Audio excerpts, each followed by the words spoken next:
कि माननीय राहुल गांधी जी वायनाड और रायबरेली से जीत के बाद और जनता के द्वारा ली गई अग्नि परीक्षा में विपक्ष में बैठने का आपको जनादेश, तो अब ईवीएम पर सवाल खड़ा कर रहे हैं। चुनाव आयोग की निष्पक्षता पर अपरोक्ष संदेह करते हैं, जबकि माननीय सर्वोच्च न्यायालय ने ईवीएम मशीन की सार्थकता पर कोई सवालिया निशान नहीं खड़ा किया।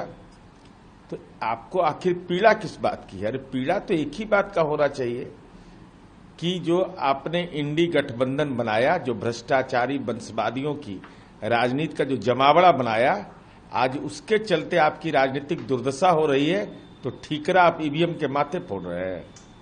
चुनाव अधिकारी ने ईवीएम हैकिंग का आरोप को भी खारिज किया। अरे स्वाभाविक है भाई, जनता ने जिसको रिजेक्ट कर दिया हो, कितना भी आरोप लगाते रहे तो राजनीति विधवा प्रलाप चलता है।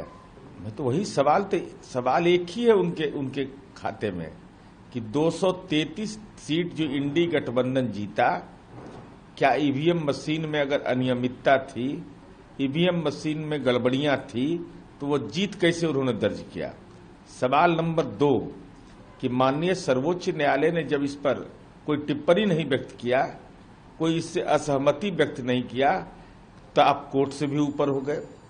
आपको जीत मिली है, इसका भी एहसास आपको है कि नहीं है, या विपक्ष में बैठने की इतनी राजनीतिक पीड़ा है कि आप परेशान हैं? इंडी गठबंधन के घटक दल हैं, ऐसा तो नहीं है कि मुख्य चुनाव आयुक्त का कार्यालय दिल्ली में नहीं है।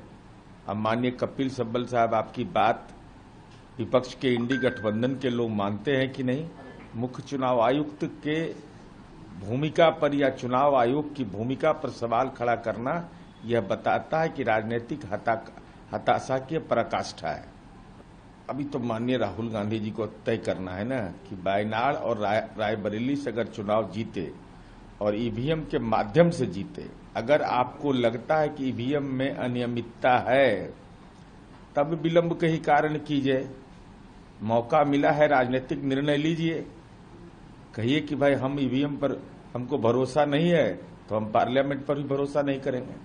बंगाल में जिस तरीके से पोस्ट पोल वायलेंस हो, उसको कैसे देखते हैं? अब देखिए, ये तो राज्य के अंदर का मामला है। राज्य सरकार को निश्चित रूप से चुनाव के पहले या चुनाव के बाद हिंसा होना दुखद है। राजनीति में प्रतिद्वंदी होना एक अलग बात है, लेकिन उसको हिंसात्मक